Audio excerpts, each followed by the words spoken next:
Have you ever wondered what your earwax might reveal about your body, and what odd things may be hiding in there? I'm Dr. Calvin Prescott, earwax removal doctor, and this video explores two surprising angles you probably haven't heard before. How earwax can help measure stress levels, and some of the strangest items audiologists have removed from ears. It might just change how you think, or think twice, about ear care.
Let's begin with something you might not expect: earwax as a stress gauge.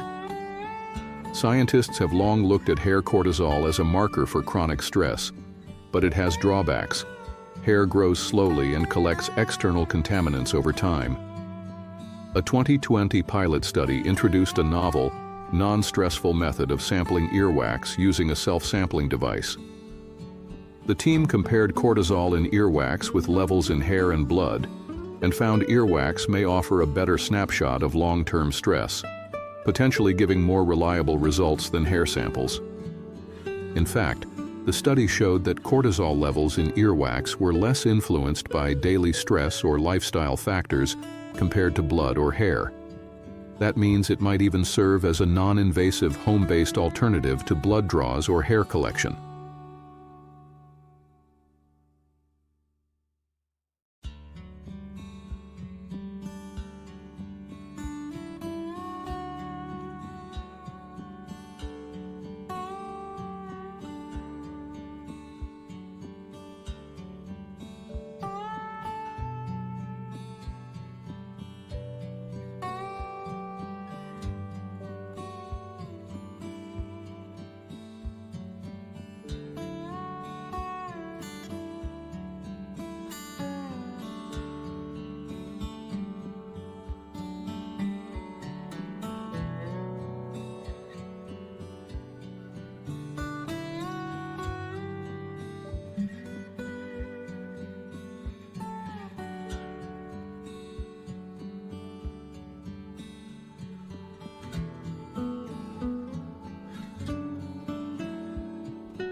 The earwax sampling device was reportedly more comfortable than traditional syringes, and earwax cortisol concentrations, ECC, were higher than those in hair, suggesting earwax could be a richer source of data.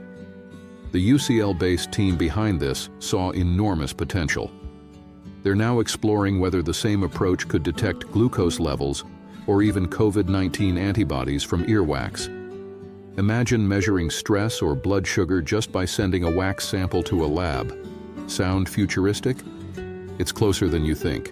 Earwax builds up gradually over weeks, capturing cortisol as it accumulates, whereas blood levels can spike or drop rapidly in response to meals, sleep, or sudden stress. That slow buildup is actually an advantage. It smooths out short-term fluctuations and gives insight into longer-term trends. Early research also found earwax cortisol may correlate moderately with hair cortisol, a statistical R of about 0.39, suggesting a relationship but with its own distinct profile.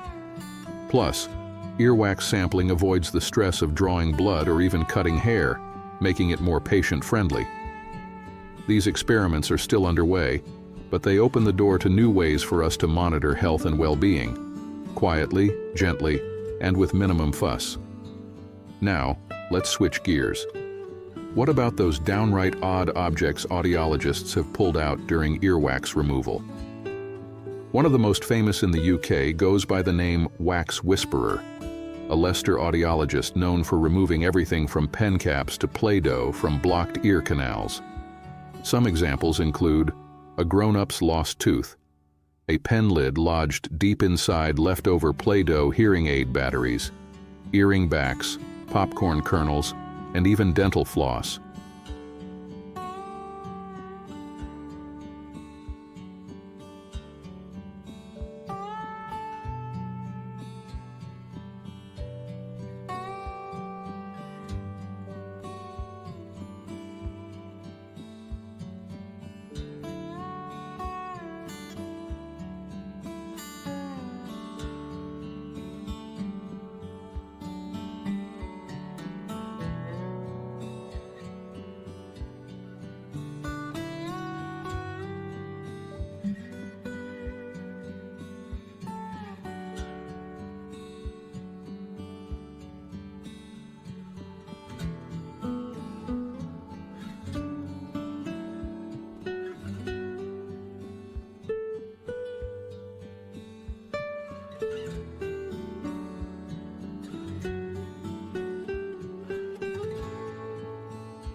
Wax filters from hearing aids. These items aren't just funny. They're signs people are inserting things in their ears to clean or scratch them. And here's the kicker. Earwax builds up around these foreign bodies, leading to blockage, discomfort, and hearing loss. One particularly unsettling case involved a patient using a glass pipette to administer eardrops. It broke in the canal and had to be carefully removed under microscope suction before it could cause serious damage. Across the Atlantic, the University of Colorado ENT department shared stories of consistent odd item encounters. Beads, bits of gravel, tiny batteries, often in children, who are notorious for inserting things into ears, noses, or throats. It's become so common that ENT training originated from the need to treat young patients with lodged foreign bodies. Reddit users in audiology threads confirm it's a widespread issue. A random kid walked up to me and told me that he had stuck a piece of gravel in his ear and he couldn't get it out. These tales aren't just gross, they're a reminder that ears are delicate and not designed to be toy storage. Even well-meaning attempts at cleaning can cause more harm than good. So what's the takeaway? First, removing earwax at home with cotton buds or random objects is risky. Not only can you push wax deeper, but foreign matter can lodge inside, leading to trauma, infection, or worse. Second, hearing loss or blocked sensation might not be wax at all. It could be something else in the canal. That's why professional care with tools like otoscopes and microsuction is so important. Third, even harmless eardrop use can go wrong if you're not careful. That broken pipette is a sober reminder that ear health requires respect and caution. Audiologists advise using medical-grade olive oil sprays occasionally to soften wax, and otherwise avoiding inserting anything beyond the outer ear, with clarified instructions on how to let gravity and natural movement do the work. Together, these two topics, earwax cortisol and bizarre blockages, show just how remarkable and mysterious the ear canal can be. On one hand, it's a potential goldmine of health information. On the other, it's vulnerable to damage and contamination from everyday choices.